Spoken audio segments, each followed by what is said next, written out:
কসবা টিভির পক্ষ থেকে আপনাদেরকে স্বাগতম। শিরোনাম নিয়ে সাথে আছি আমি শারমিন আক্তার।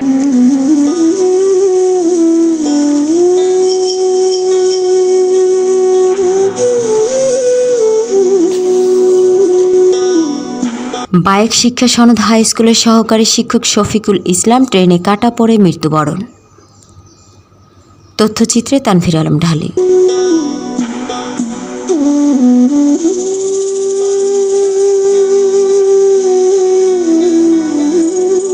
এবারে জানিয়ে দিচ্ছি বিস্তারিত। বায়েক শিক্ষা সনদ হাই স্কুলের সহকারী শিক্ষক শফিকুল ইসলাম ট্রেনে কাটা পড়ে মৃত্যুবরণ করার সংবাদ পাওয়া যায়। 1 মে গতকাল সন্ধ্যায় তাপদাহ অনুভব কারণে রেললাইনের পাশে বসে ঠান্ডা খেতে গিয়ে ঢাকাগামী সুবর্ণ এক্সপ্রেসের ট্রেনের নিচে কাটা পড়ে নিহত হয়।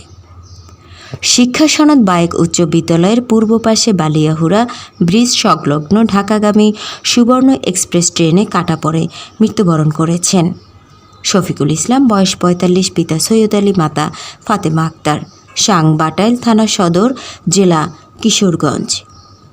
সংবাদ পেয়ে নিহতের স্ত্রী 2 কন্যা ঘটনাস্থলে আসেন। আখাউড়া জিআরপি থানার পুলিশ রাত 11টায় এসে লাশ ময়নাতদন্তের জন্য মর্গে প্রেরণ করেন। বিদ্যালয় পরিচালনা কমিটির সভাপতি, কসবা উপজেলা আওয়ামী লীগের সাধারণ সম্পাদক অ্যাডভোকেট রাশেদুল কাউসার ভূঁইয়া জীবন সহ এলাকাবাসী গভীর শোক সমবেদনা জ্ঞাপন করেন।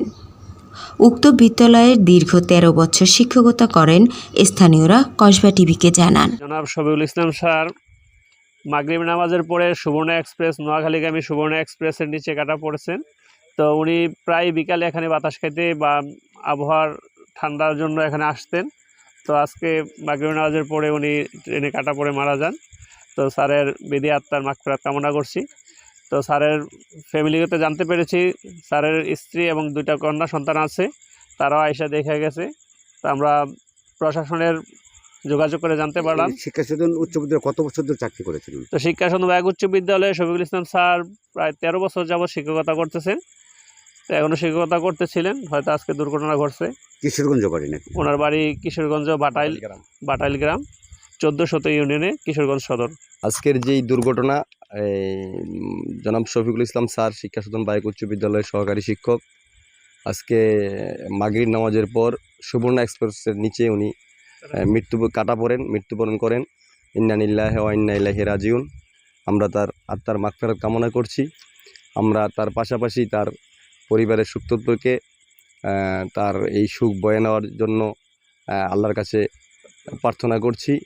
এবং আমরা এই যে কসবা উপজেলার যারা শিক্ষক সমিতি এবং শিক্ষক মহোদয়গণ আছেন, তার প্রতি, তার ফ্যামিলির প্রতি দৃষ্টিকোণ করার জন্য অনুরোধ করছি।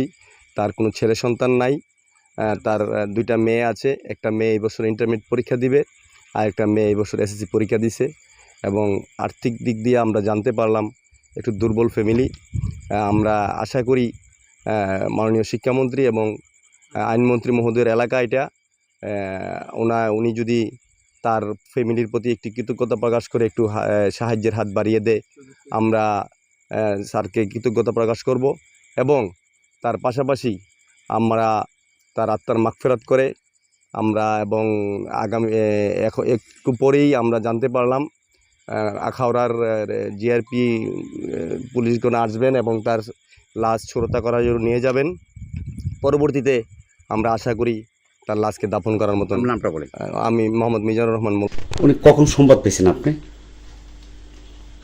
সন্ধ্যা কয়টার দিকে হবে মনে হয়? 8টায়।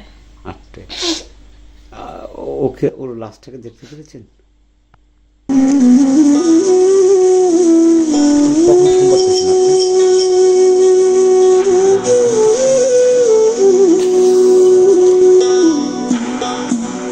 এতক্ষণ ধরে কসবা টিভির সাথে থাকার জন্য আপনাদেরকে ধন্যবাদ। কসবা টিভিকে লাইক, শেয়ার এবং সাবস্ক্রাইব করে পাশে থাকুন। আল্লাহ হাফেজ।